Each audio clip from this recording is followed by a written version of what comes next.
ये सामने वाले को देखा नहीं जा रहा। आज एक जगह के हम इंटरव्यू देखा गया, इंटरव्यू में कहा था सुनिए ना, चिंता मत करिए 4 तारीख को खेला हो।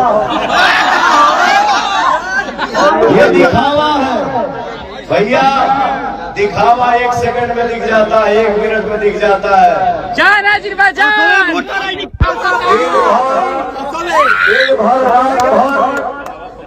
पौधवा के आशीर्वाद मिलता। ये नौजवान आपके लिए हो सकते हैं, पर मेरे लिए आप जहान हैं और पौधवा के लिए आप सही मायने में भगवान हैं। नौजवान ही हमारे देश में बदलाव लाए थे, बदलाव लाते हैं और बदलाव लाते रहेंगे।